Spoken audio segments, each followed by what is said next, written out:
Gak boleh ada mental block dalam hidup kita. Nah supaya mental block kita dirubuhkan, maka saudaraku kita perlu Tuhan berfirman. Bagaimana saudara kita dapat Tuhan berfirman?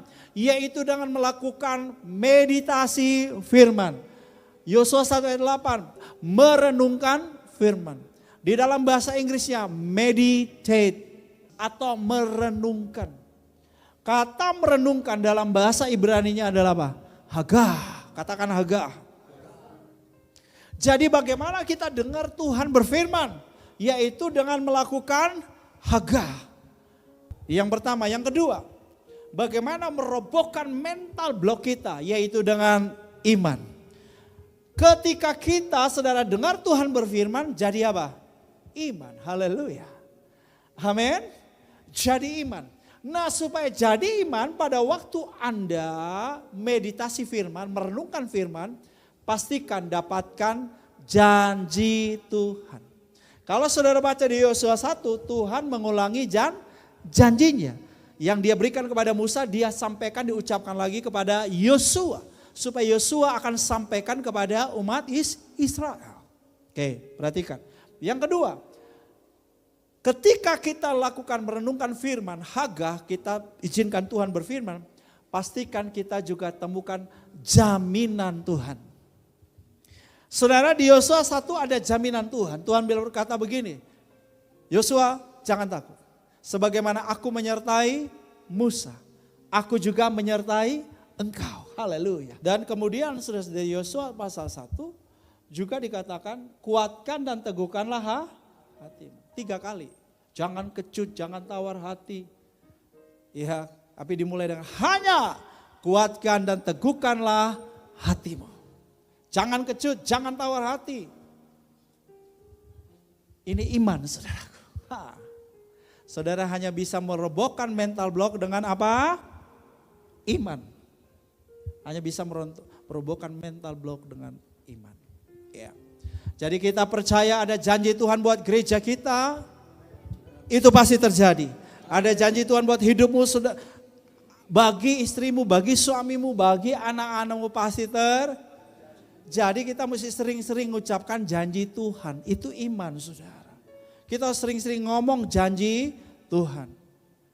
Saya nggak peduli Sharon, Gera, Adrian seperti apa saat ini. Saya terus memperkatakan. Anak-anakku seperti pahlawan yang gagah perkasa. Mereka duduk dalam pemerintahan. Mereka cakap dalam pekerjaan. Mereka terkenal di antara bangsa-bangsa. Sebab mereka keturunan yang diberkati. Anak-anakku seperti tunas pohon zaitun di rumahku. Mereka bertumbuh kuat, teguh dan berdampak bagi bangsa-bangsa. Terus memperkatakan. Saya sehari bisa katakan 2-3 kali saudara. Saya sendiri dengar, saya gak bosan. Karena memang itulah destiny ilahi atas anak-anakku. Daripada kalau diam-diam tiba-tiba ada aja pikiran-pikiran aneh datang. Dek, loh ya kalau anakmu jadi ini gimana? Loh kalau anakmu begini gimana? Wah kalau anakmu gimana? Pendetamu hancur, penggembalaanmu hancur kalau anakmu begini. Ada aja tuh kayak gitu pikiran-pikiran enggak itu bisa muncul. Maka harus cepat dilawan dengan firman. Haga ini luar biasa saudara. Ucapkan janjinya. Jadi kita percaya bahwa gedung gereja kita juga tidak 3 ruko seperti ini saja. Itu janji Tuhan yang kita aminin. Raja-raja akan datang, bangsa-bangsa akan datang. Anak laki-laki, anak perempuan berhimpun. Kita amini, kita yakini. Itulah sebabnya ini calon raja-raja kita mesti siapkan baik-baik. Mereka-mereka yang ada di marketplace, para profesional, para pengusaha harus dipersiapkan dengan baik-baik untuk menyambut raja-raja. Ya. Nah, jadi saudara yang dikasih oleh Tuhan, iman merombak mental blokmu. Dan yang ketiga, jalanilah. Yosua memberi perintah di ayat 11 kepada pasukannya. Lalu Yosua memberi perintah kepada pengatur-pengatur pasukan bangsa itu, katanya ayat 11. Jalanilah seluruh perkemahan itu dan seterusnya. Setelah jalani perkemahan yang kedua, seberangi sungai Yordan. Ini ada risiko semua saudara.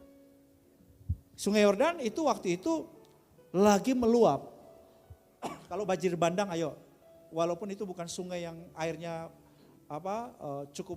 volumenya cukup tinggi, tapi kalau banjir bandang kan orang bisa terhanyut semua, mobil-mobil terhanyut semua, betul nggak? Nggak bisa mereka nyebrang begitu saja, karena berbahaya. Mereka bisa ke bawah air dan tewas. Tetapi mereka harus mengambil langkah iman. Ketika ada iman harus ada action. Harus dijalani. Haleluya.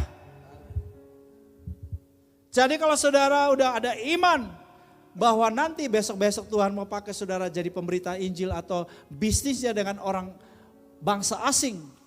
Apakah itu bisnisnya dengan orang berbahasa Inggris, maka saudara belajar bahasa Inggris. Bisnisnya dengan orang Mandarin, dengan Tiongkok, saudara belajar bahasa Mandarin.